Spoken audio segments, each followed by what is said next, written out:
Seems really obvious he was murdered. There were signs of a struggle, of course. The surveillance camera, the wires had been cut. He had just ordered takeout food, come back from a vacation with his friends on Catalina Island. No indication at all that he was suicidal, no note, and no behavior. He had just spoken to a family member on the phone.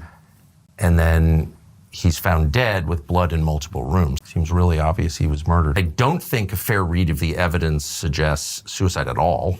And I also don't understand why the authorities, when there's signs of a struggle and blood in 2 rooms on a suicide, like how does that actually happen? I don't understand how the authorities could just kind of dismiss that as a suicide. I think it's weird. And I don't understand why the city of San Francisco has refused to investigate it beyond just calling it a suicide. And I will totally say, when I first heard about this, it sounded very suspicious. And I spoke to her at great length, and it scared the crap out of me. The kid was clearly killed by somebody. That was my conclusion, objectively, with no skin in the game.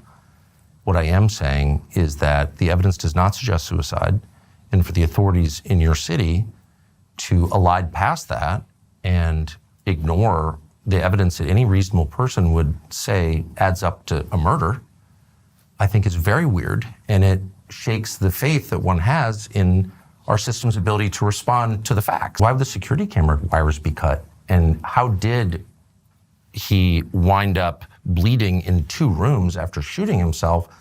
And why was there a wig in the room that wasn't his?